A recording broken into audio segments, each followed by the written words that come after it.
Juan Kapitulo 6, versikulo 35. Si Jesus miingon kanila, "Ako mao ang pan nga naghatag sa kinabuhi. Ang muari kanako dili nagayod gutomon, ug ang mutuo kanako dili nagayod uhawon." Pan sa kinabuhi. Maglikon unta sa mong pagtuo, ug gagaka kami sa pagtuman sa imong mahal nga kasuguan. Kinumana kaninyo, Santos ng Ebanghelyo sumala ni San Lucas. Kuman makasulti si Jesus ni ini, may usa ka babae nga matiwaw taliwala sa pundok sa mga tao miingon kaniya, "Bulahan ang babae nga maoy nagsabak ug nagpasuso kanimo." Pan si Jesus mitubag, "Bulahan hinuon sila nga namati sa pulong sa Dios ug nagtuman ni ini." Ang Ebanghelyo sa Ginoo. Pasalamati ang Ginoo, kay siya maayo, ang iyang gugma mulungtad hangtod sa kahangturan. Pasalamati ang Diyos sa tanang mga Diyos, ang iyang gugma malungtaron. Pasalamati ang Ginoo sa mga Ginoo, ang iyang gugma balungtaron.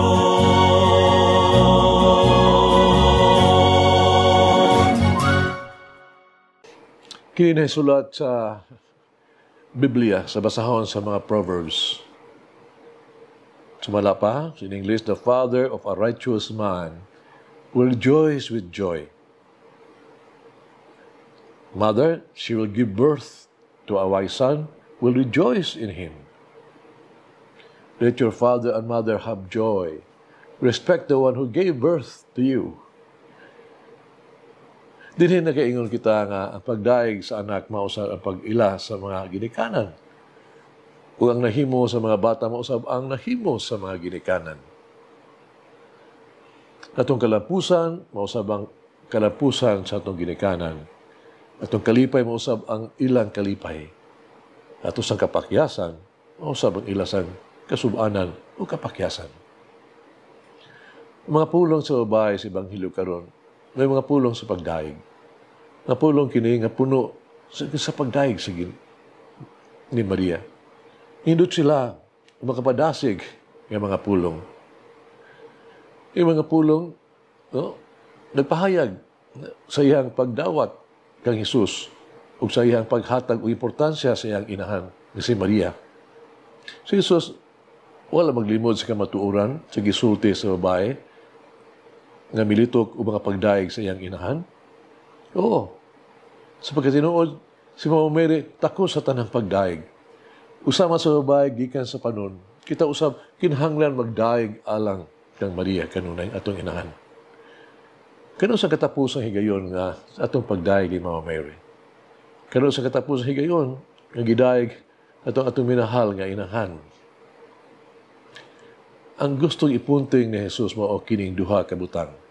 Una, kita usab maghimong mapanalanginan. Kita usab makadawat sa mga pagdaig ug pasalamat sa unsang paggiha.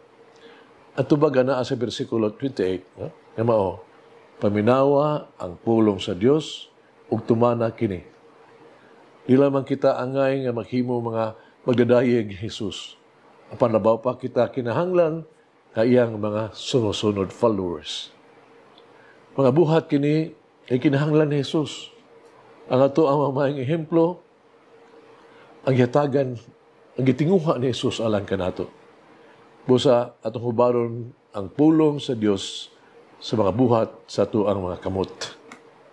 Sa ingon, kinahanglan adunay murag laman, so solid ang ato ang debosyon. Kinahanglan adunay konkretong lihok sa tuang mga pag-ampo. Kinahanglan adunay usa ka pagpahayag sa mga aksyon diya sa ipakita sa aksyon kaysa pagsulti sa mga pulong lamang.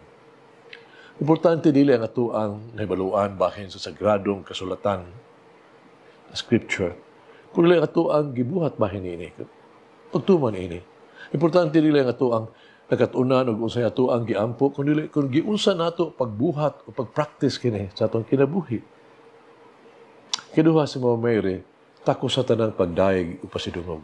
Siya ang inanghan ni Jesus. Siya ang iyang hingpit nga disipulo.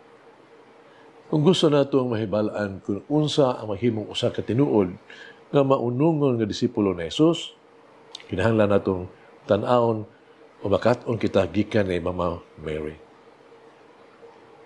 Dapat natong sundon ang iyang mga panig-ingnan sama siyang bugos nga pagtuo kang Jesus, ang iyang sakripisyo gugma alang kaniya.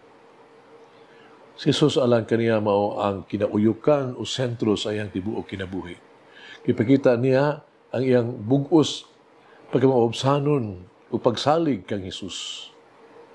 Kung ito ang hubaron ang mga hiya sa ito ang kagulingong kinabuhi, nakita usab makaangkon sa mga pulong ni Jesus sama sa iyang igingon.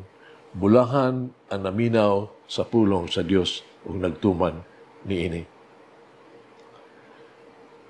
Isugilanon sumala pa sa mga sinulat. Matahigayon na kuno si Cicero sa Roma ba? Senador. Dito mamulong na siya makadungog ang mga tao. No? Kanunay mulingi ang usa ug maingon unsa kaanindot ang pagigpulong. Apan sa diha nga musulti na si Demosthenes, ang mga tao maingon, Chasing usa, mulihok ta. Mulihok ta. Action. Hagit. Nagahin magkog panahon sa pagbasa sa Biblia. Ako magipaambit ang mga tudling sa Biblia o mga mensahe sa ako ang pamilya sa kumahigala. Pagampo kita, among minahal nga Jesus, among Ginoo, amo ang Dios, ikaw among kahupayan o kalipay, ikaw among kalinaw, among tambal, among balaan nga mananambal. Tabangi ako sa pagtuman sa imong pulong, magibutan kini sa ako ang kinabuhi. Tabangi ako pagpaminaw sa imong mga buhat, ipaambit kini sa uban. Atong minahal nga Jesus, among Ginoo, umay gugmaong Dios. Matagi ako sa grasya nga mas makaila pa kanimo. Tuloy ako, higumaon ka nako pag-ayo. Sugo ako sa pag-alagad kanimo, na may tulad-anon. Amen. Oh Mary, help me to nurture the Word of God in my heart. Malangin ang Diyos magagahom sa tanan, Amahan, Anak, Espiritu Santo. Amen. May the Lord of the divine mercy bless us all, heal us from all diseases and suffering. Ayun unta niya kita, tanang mga sakit na sa lawas o sa kalag, body and soul. In the name of the Father, the Son, and of the Holy Spirit. Jesus, I trust in you. Amen. Whoever eats the bread of life will never hunger, says the Lord. Kay galaan inyong nabati ang pagpaambit ug hamubong pamalandong sa pulong sa Dios pinaagi sa tulumanon. Pan sa kinabuhi nga gidumala ni Monsignor Daddy Silva. Hangtod daw sab sa sunod higayon, daghang salamat.